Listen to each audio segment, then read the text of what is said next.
Hello, everybody. The implications of the non-ratification of the credentials of the Azerbaijani delegation to the Parliamentary Assembly of the Council of Europe will continue to reverberate for some time.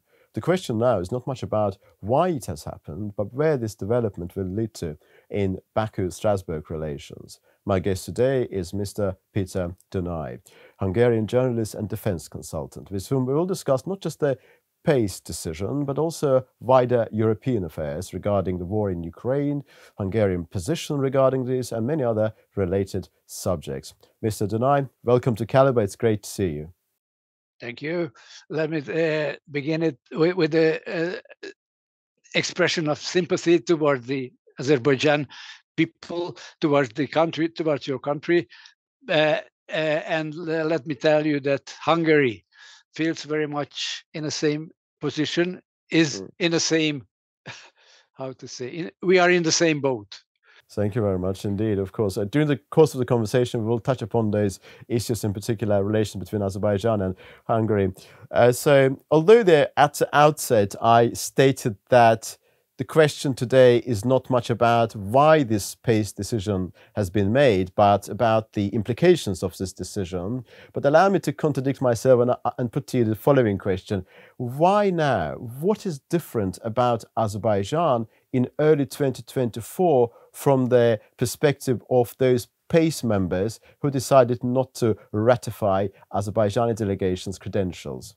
That's a very good question, because as far as I remember, Azerbaijan joined the PACE in 2001. Yes, indeed. And at that time, there were no problem with the accreditation, with your rights. Although Azerbaijan at that time was basically the same as today, same results, same problems, same system, and so out of this is logical question: what has changed in the meantime that the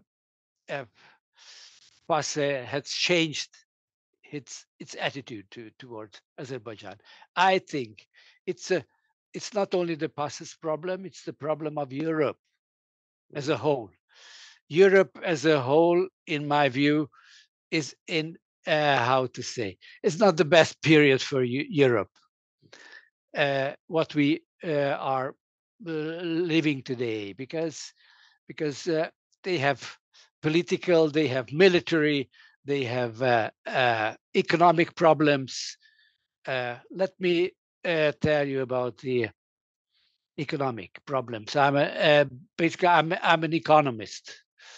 I graduated from the economic faculty.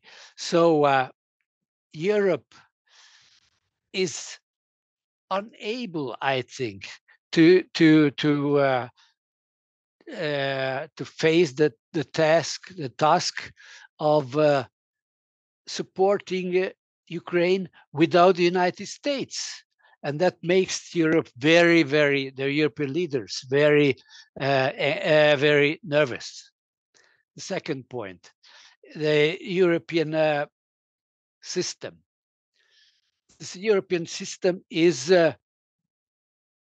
has changed.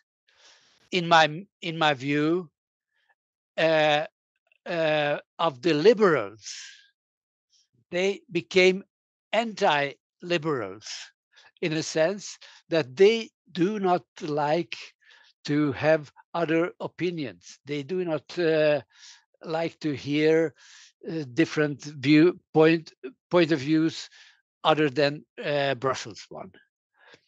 And this is also very much a problem because, well, in my view, European values, the part of the Europe, maybe the most important part of the European values is the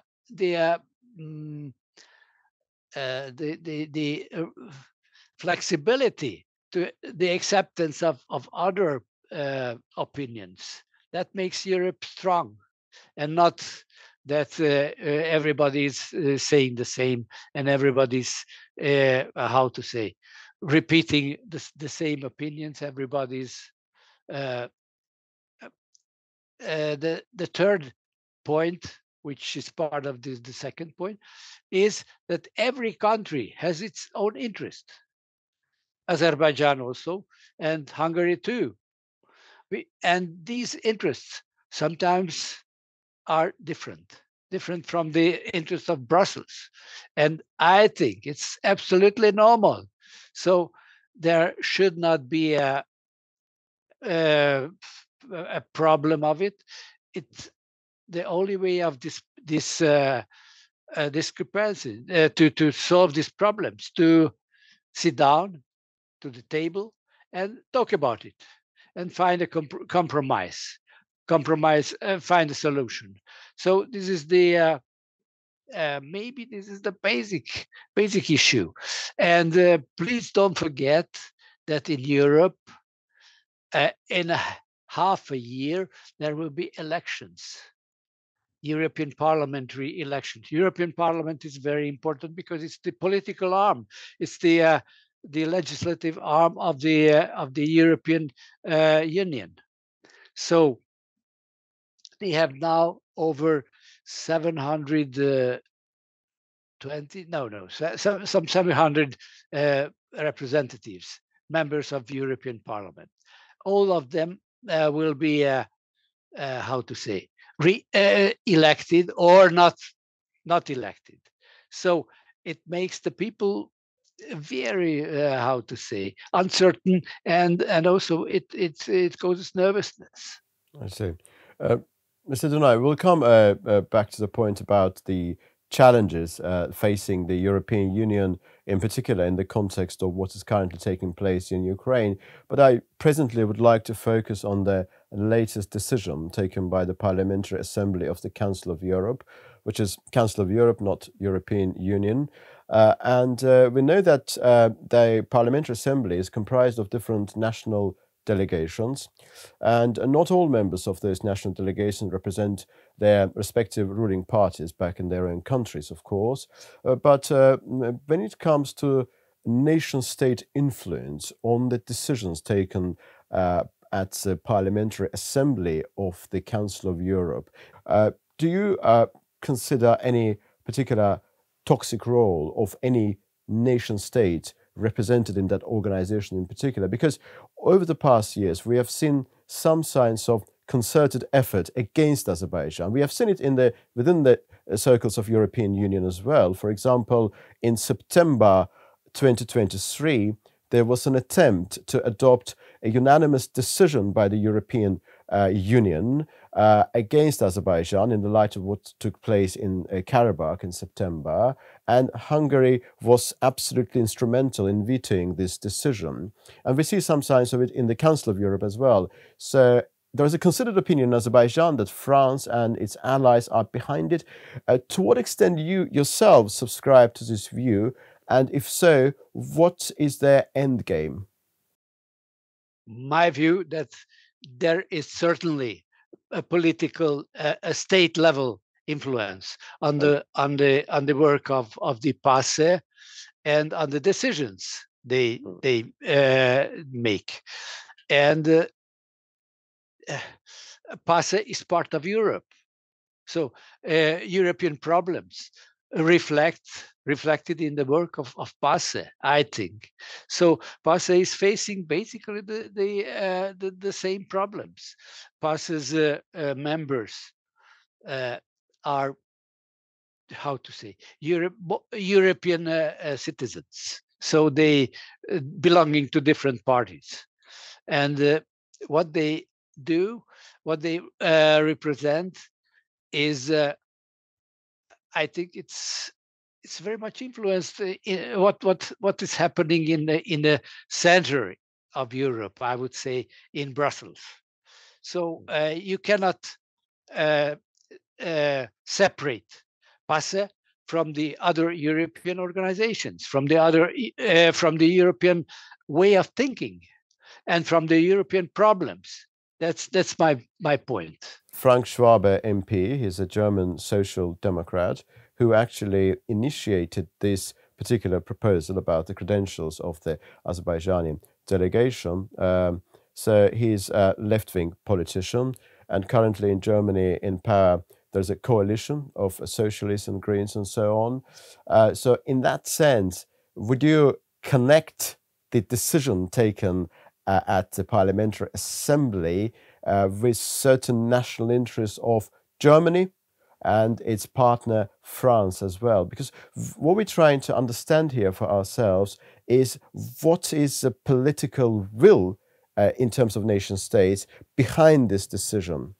Yes, Germany is a very interesting example, because Germany is the how to say, the strongest European country in terms of economy.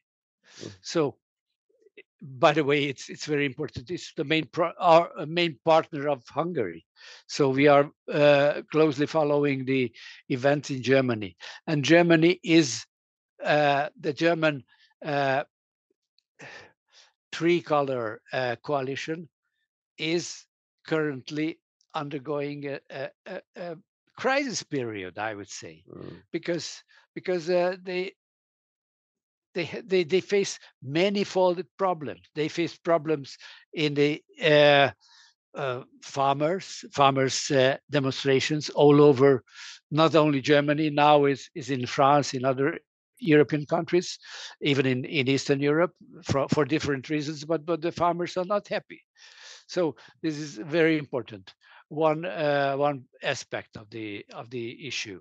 The other issue is that there is a very strange relation. I would say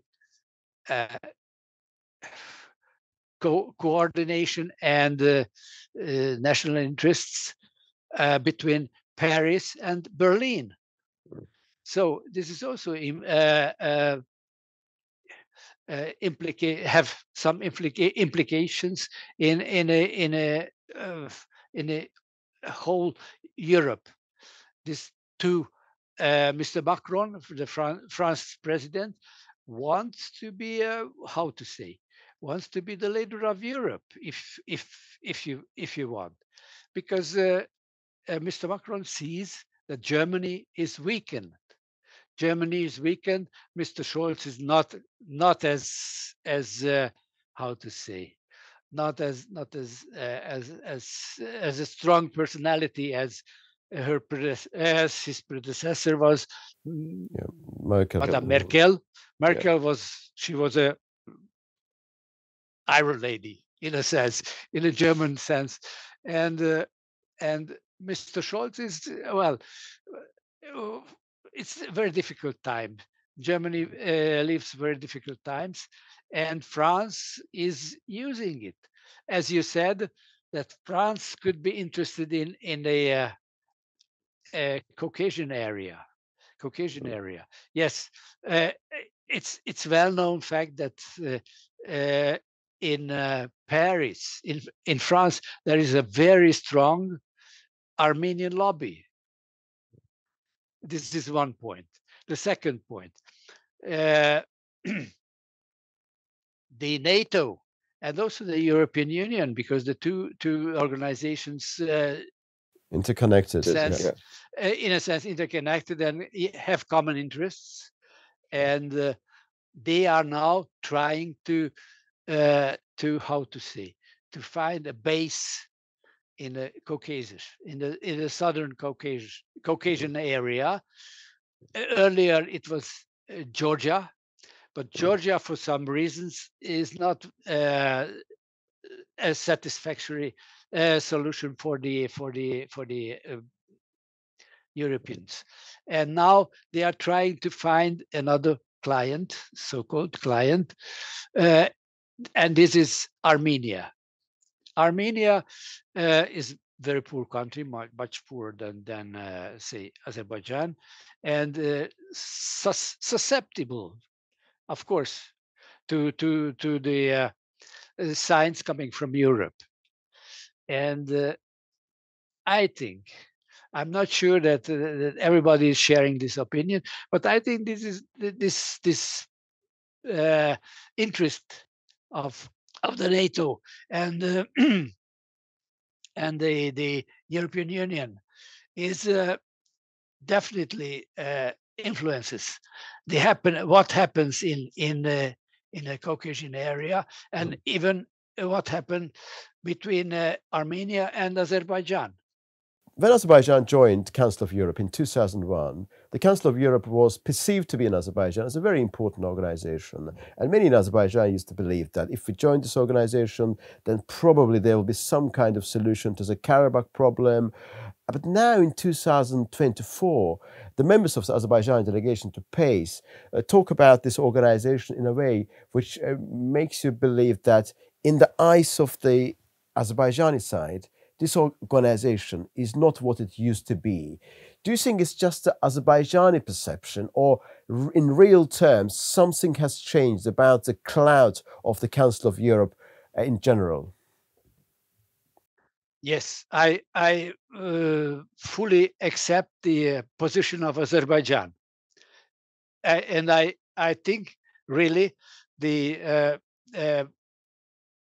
Council of Europe, the significance of this organization declined, and the reason is that the values. It's a human rights organization, basically centered on human rights, and it depends. Well, it is in connection with the how to say, with the different understanding of human rights in Europe.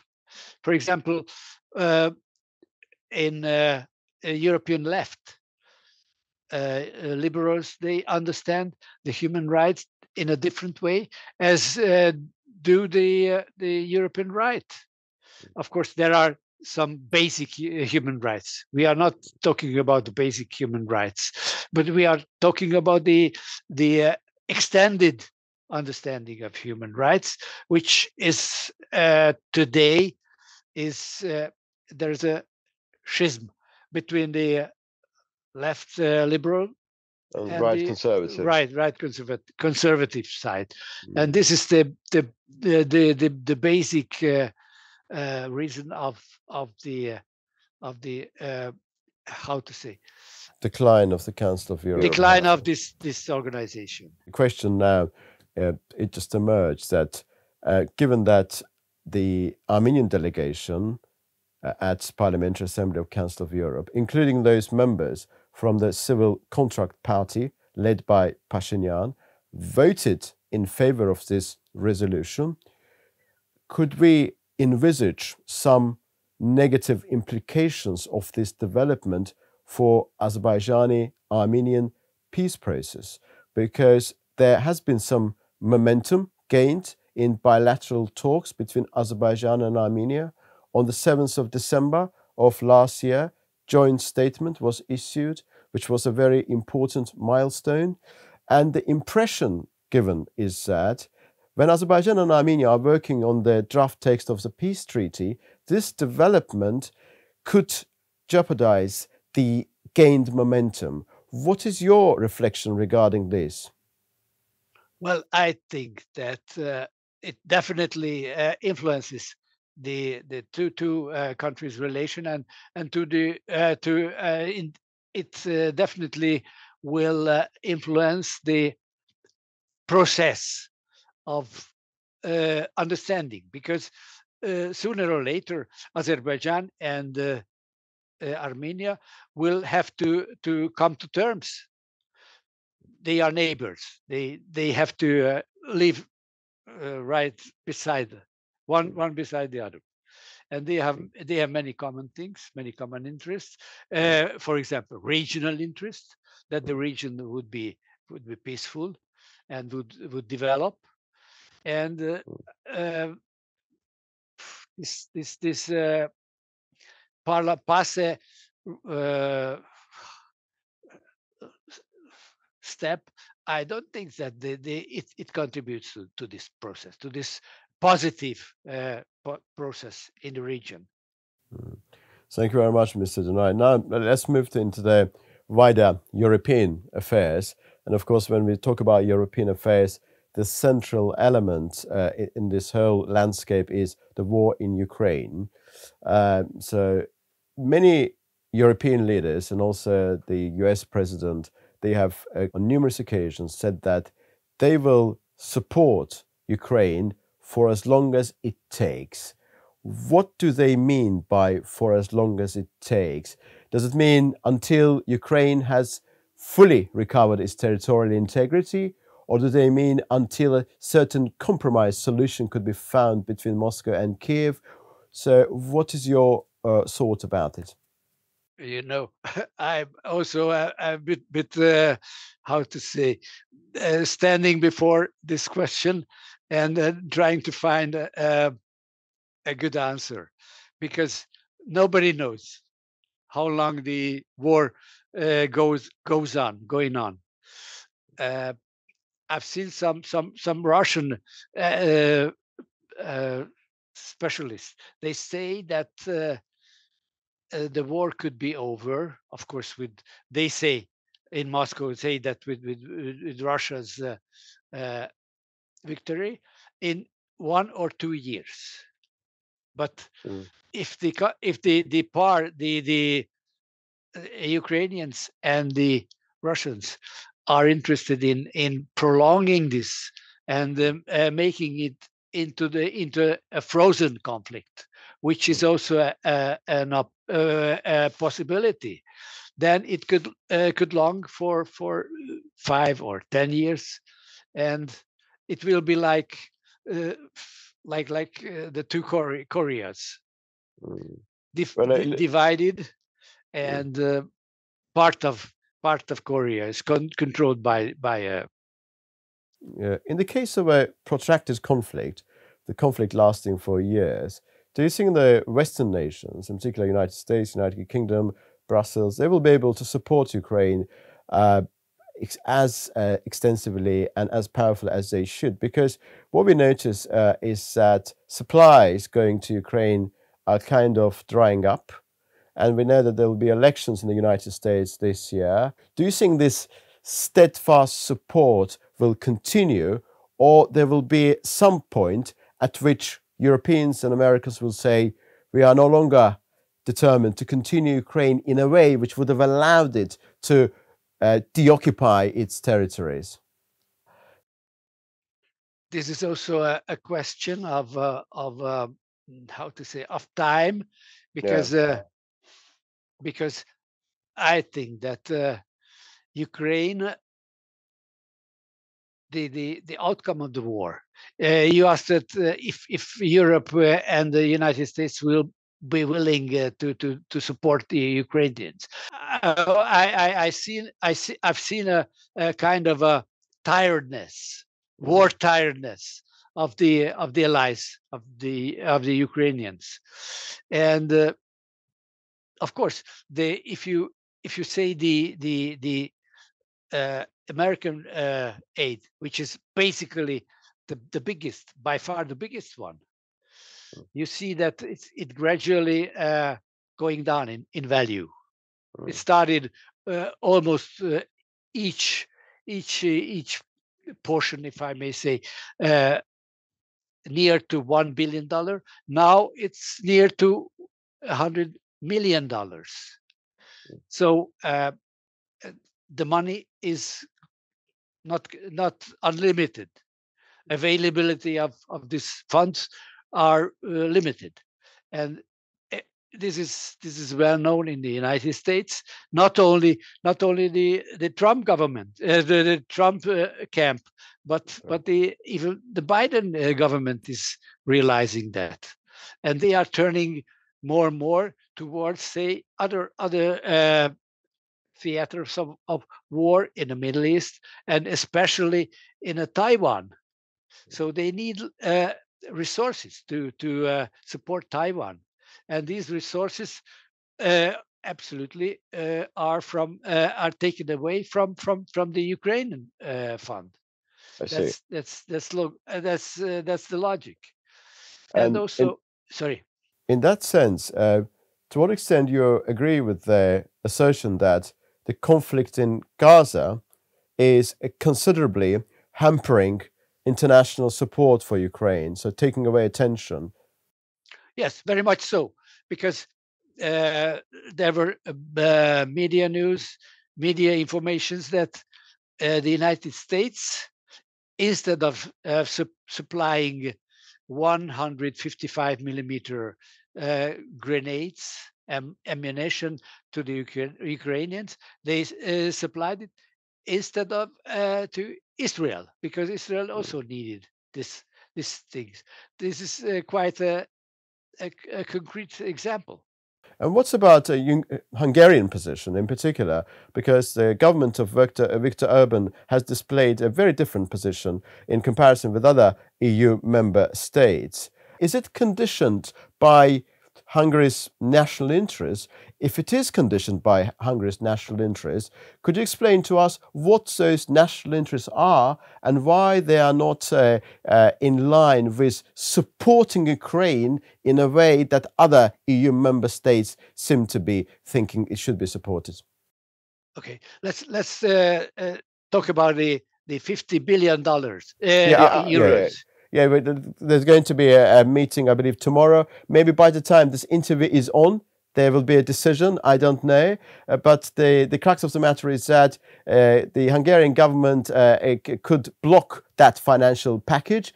And there was an article written in the Financial Times suggesting that if that happens, there will be some measures taken by Brussels against Hungary. Yeah, could you please elaborate on this? Yes. You know, Brussels wants to to open all the 50 billion euros to Ukraine, and Hungary has a compromise solution. We offer the Brussels leadership that, okay, let's give the 50 billion, but in 4 years parts. So each year, Ukraine will have 12.5 billion euros, and this Hungarian proposal, for some reasons, is out of the view of the Brussels the leaders. That's very strange thing, because it could be a compromise solution. What is the reason? Where is the Hungarian national interest? Well, we think that it's better to part it into 4 parts to have, because each year we will have the opportunity to check it. Does Ukraine need it, say, in next year or 3 years from now? Nobody knows what's going to happen. And this solution, this compromise solution, would give a hand to the European Union to check the money, because there is a problem with the Ukraine too. Ukraine also fighting a very difficult fight with corruption. Are you suggesting that there is no absolute certainty on the side of the Hungarian government that Ukrainians will spend this money properly? Right. This is also one point. The second point is that, of course, this 50 billion euros are partly our money, Hungarian money, and we have the right to see whether this money is used for the army or slips into private accounts. I see. So there's a concern about corruption, if I understood you. Very much so. Very much so in Hungary, and not only in Hungary, in every European country. But now they keep quiet about it, which is I don't think that it's correct. But they want to force a unified European solution. I will come to a point about this European project, about the concept of federal Europe a bit later. What do you think about the long-term future of President Zelensky, and how have you found his leadership so far? Well, President Zelensky is getting tired. What I feel, this is how to say, a psychological view. He leads the country. He leads a very difficult war against an enemy which is much stronger. Do you think his future is also challenged by some internal forces within Ukraine? Very much so. Very much so. Very much challenged. There is one name or two names which submerged to replace Mr. Zelensky. This is the Zaluzhny, the chief commander of the Ukrainian armed forces, and also the Mr. Budanov, who is the head of the military intelligence. Mr. Zaluzhny seems to me a better candidate because he has an experience to lead 1 million an armed forces, which they say it's there to 1 million people. Secondly, he has the reputation of to be a good soldier, to be a good commander, and also to be an honest man. And Mr. Zelensky's reputation is lately is how to say, not 100%. If there's going to be any political change in Ukraine, probably it will not be through democratic elections. Some kind of coup d'etat could take place, from what you said, because he's an army man, of course. Naturally, we've seen a couple of examples of that. But how will it bear upon the Western support for Ukraine, do you think, if there's going to be any change, if Zelensky is ousted? You know, West seriously, as far as I know, they didn't talk about it. They didn't deal with this very important issue. What happens if? Because there is a chance that in Ukraine there will be some changes. Maybe they will be how to say constitutional level, or they could be even a military coup d'etat, as you said. So everything is open. The Russians, just one sentence about the Russians. The Russians were always planning a war with Europe, with the whole of Europe, with the whole of NATO. So the Russians' resources are developed to cover these needs of the Russian armed forces. So Ukraine cannot how to say cannot compete with that without the help of Western Europe and especially the United States. So that's the problem, that Western Europe, if the US will go out, say, comes Trump and say that finish with the Ukraine supporting Ukraine, and then everything will stay on the European budget. So this 50 billion euro is definitely not enough. I think it's not enough. It's even if they will vote for it tomorrow or the first of February. Yeah. It will not cover fully the Ukrainian needs without the United States, and also without the UK, because UK is also a major player in this game. So what I would like to tell you, just to conclude it, the issue, that Europe has the right, this is the Hungarian point of view, Europe has the right to check the money, what will be the fate of the money. we gave or Europe gives to the Ukrainians. It's very interesting that Hungary is insisting on checking how this money will be spent, but other member states, they seem to be more or less perfectly confident that this money will be used properly, because it is Hungary which is insistent on vetoing this particular package. Why Hungary and other member states are differing on this point? Well, I think the problem is not with Hungary, but with the others, because I mean, are they not concerned about the corruption allegations? very much concerned, but they keep quiet.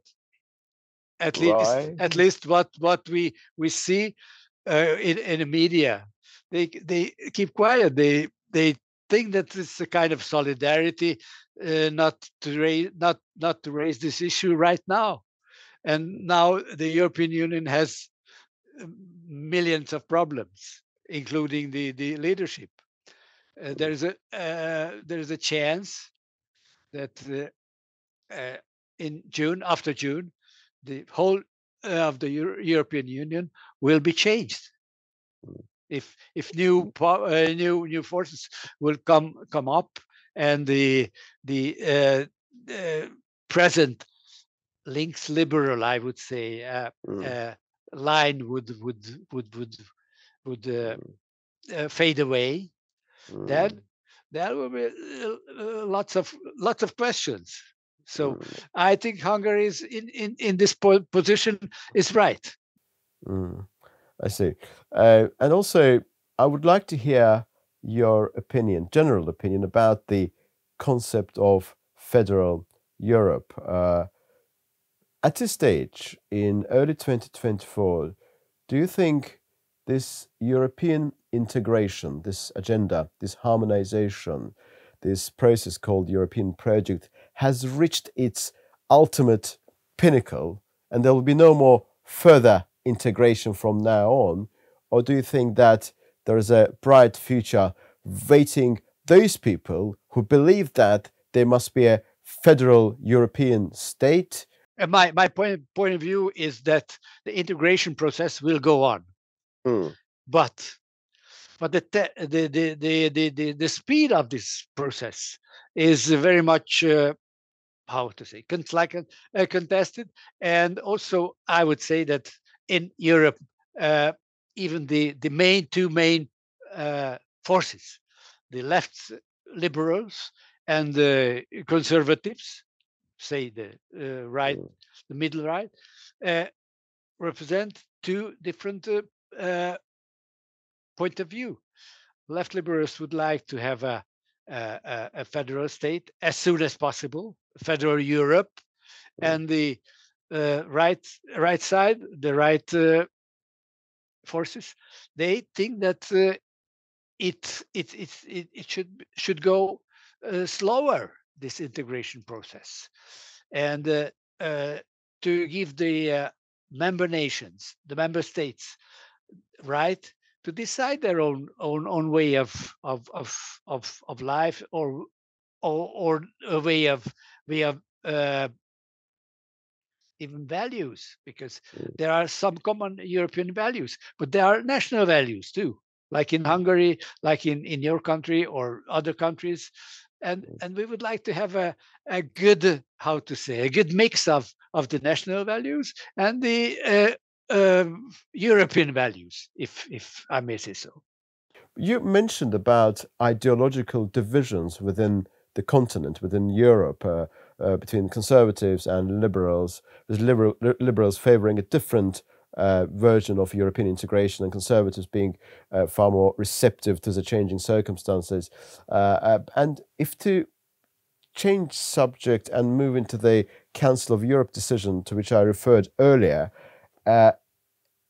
Azerbaijani MP Orkhan Amashov recently stated that within the Parliamentary Assembly of the Council of Europe, the left-wing inclined politicians tend to favor decisions against Azerbaijan. Almost all 76 members who voted in favor of the resolution, they were socialists, Democrats and Greens and so on.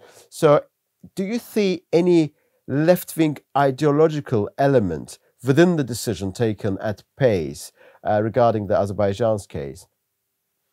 Yes, I do, because as I said at the beginning, what I see, this is my point of view, the left wing, the liberals are turning towards anti-liberalism. So the roles are turning upside down. So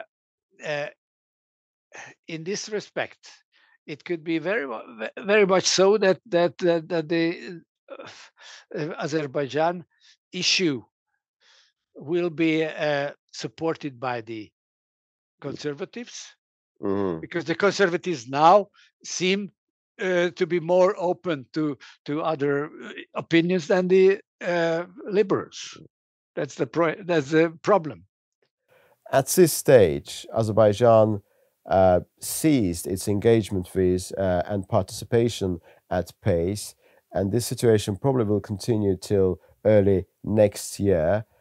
What does the future have in store for Baku Council of Europe relations from now on? Do you think that relations will be improved later, or do you think that it will continue to escalate? I would suggest patience, to wait until June. In June, in my view, there will be great changes in Europe, and those changes would favor the cause of Azerbaijan, I think. What is the likelihood of the probability that those changes will actually favor Azerbaijan's cause? What is the balance of power between those two forces who are fighting for their supremacy in Europe now? That's a very good question, and I really don't know how to say on a scale of 10. Say, I would give that 6 or 7. I'd like to put to you my last question about Hungary. It's a very interesting country. Other EU member states tend to criticize it. Hungary is an observer member at the Organization of Turkic States. Could you describe the political profile of Hungary as a European nation, which is a member of the European Union, but at the same time, it's so different to other EU member states? You know, in our understanding, we are Europeans. Yeah, sure. Of course, we favor a Europe which is tolerant towards the national interests, and at the same time tries to build a common Europe, federal, with federal elements. Yeah. But it's too the process is too fast currently for Hungary, and we cannot accept it. Back to your questions about the 26 other nations. I think the 26 other nations have also differences. We don't speak about it, but they are very, very, how to say, very deep differences between, say, Northern Europe and Southern Europe. This is the classical Europe. Between the new Europe, which is eastern from Germany and Austria, that means Hungary, Czech Republic, Slovakia, Poland, the Baltic states, the Balkans. We are totally different. I mean, in a last 100 years of history, we had a totally different historical path, which made impression on us, made some pregnant views and some pregnant issues. For example, we are very, very sensitive when it goes on a national sovereignty. We are very sensitive, especially the Hungarian. We talk about Hungary. As you remember, Hungary was the first, and Hungary did the biggest uprising against the communism in 1956. So we are not willing to accept other people to tell us what to do and what is prohibited and what is permissible. So we are, well, a nation of European, and at the same time we are a little bit Eastern nation. With the Eastern temperament and way of thinking, but we are not the worst and not the best in a region, in an Eastern European region, and we would like to follow this path. Thank you very much, Mr. Dunai. I'm most grateful to you for your time and for this lovely conversation. Thank you very much indeed. Thank you so much. Pleasure. Pleasure was mine. Pleasure was entirely ours. Thank you. Thanks.